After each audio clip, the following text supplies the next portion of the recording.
Good morning, everyone. Today we are going to study chapter number 5 of your Honeycomb book. The name of the chapter is Quality. Quality is a story of two brothers who are the shoemakers, and they were very good at their work. But their quality of work, their devotion, their dedication towards their work could not save them. What was the reason? क्यों किसी की भी बहुत अच्छी quality कई बार उसके लिए ही परेशानी का कारण बन जाती है? How does the market work and what to do to survive in a market? ये पूरी स्टोरी इन चीज़ों से डील करती है. स्टोरी स्टार्ट होती है, जो नरेटर है, जो राइटर है, वो अपना एक्सपीरियंस उनके साथ शेयर, उनके साथ जो उसको एक्सपीरियंस हुआ था उसे शेयर कर रहा है. The story starts, I knew him from the days of my extreme youth because he made my father's boot. He lived with his elder brother in his shop, which was in a small by street in a fashionable part of London. The setup of the story is in London. कि London में writer रहता है and he's saying कि मैं उनको अपने extreme youth के time से जानता हूँ. एक्सट्रीम यूथ मीन्स जब वो बहुत छोटा रहा होगा, यंग रहा होगा और अपने फादर के साथ उनकी शॉप पे जाता था, because father use to get his boots made by them only. He lived with his elder brother. The name is not mention. The second name will be mention in the chapter later. He lived with his elder brother, मतलब दो भाई हैं, वो अपने बड़े भाई के साथ रहते हैं. और वो कहाँ रहते हैं? In a small by street. By street मेन सड़क से हट के जो एक छोटी गली अंदर जाती है, उस बाय स्ट्रीट में वो एक फैशनेबल पार्ट ऑफ लंदन है, वहाँ रहते हैं. The shop had a certain quite distinction. There was no sign upon it other than the name of Gessler Brothers. उनकी शॉप बहुत फैंसी नहीं है, बहुत सारा कोई डेकोरेशन नहीं है, शोरूम टाइप नहीं है, कोई बल्कि साइन बोर्ड भी नहीं है.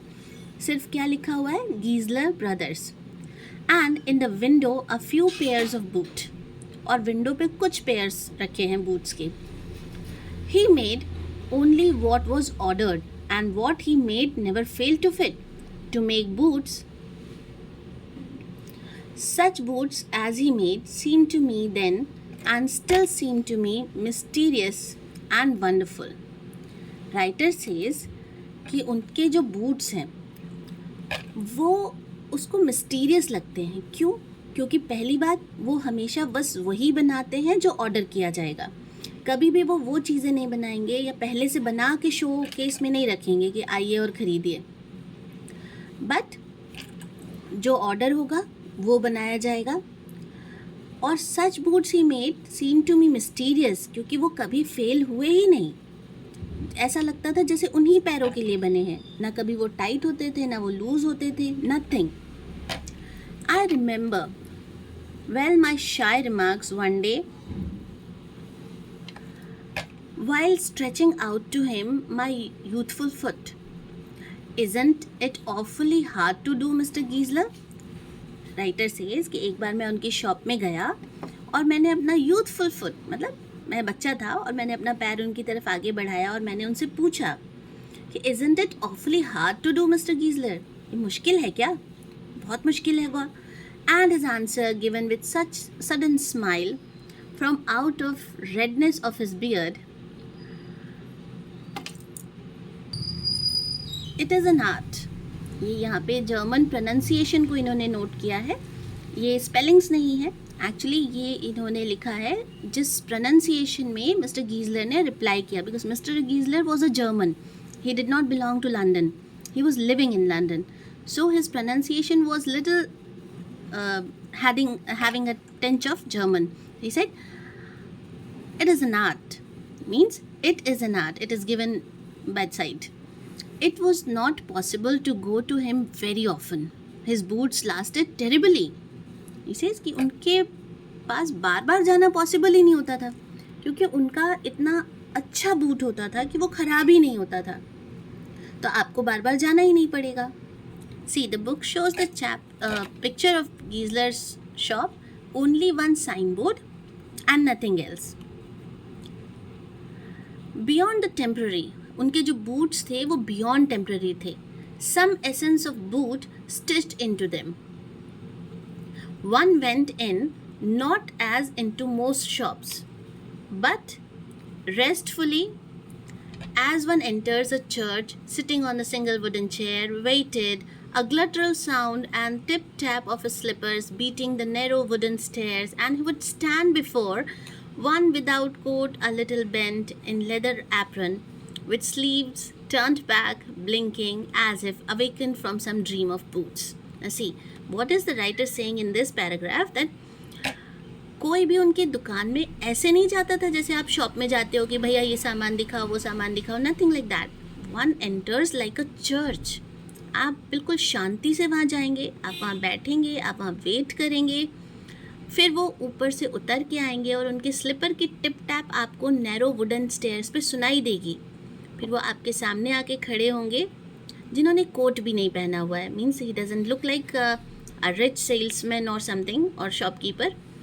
He would stand before one, sleeves turned back. उनके जो sleeves हैं ऊपर की तरफ मुड़े हुए हैं, blink कर रहे हैं वो, as if awakened from dreams of boot.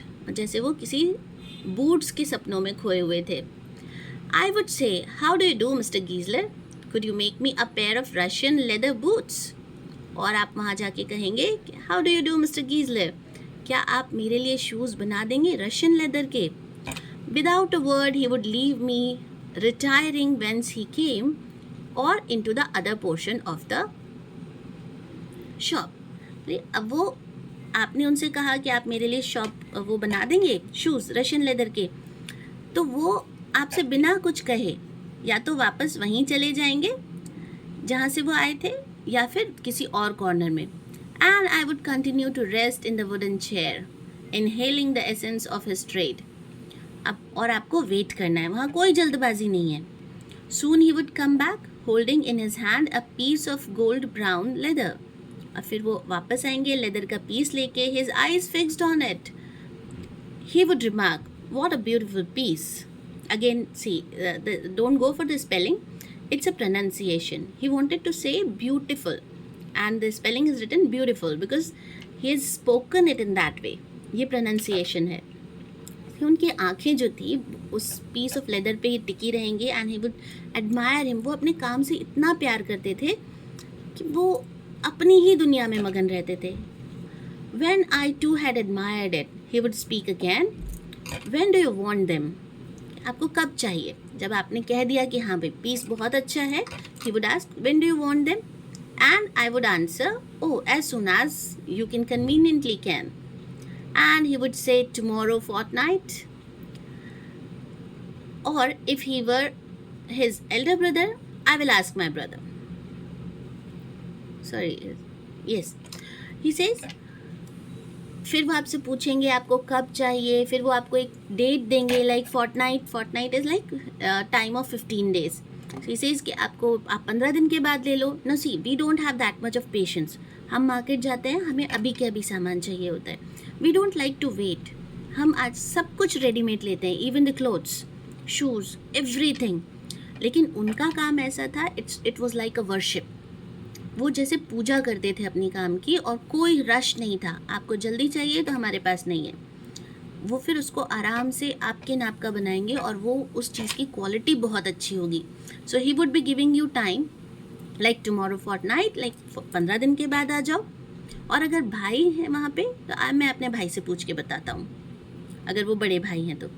Then I would murmur thank you, good morning mister Gessler, good morning. He would reply, still looking at the leather in his hand.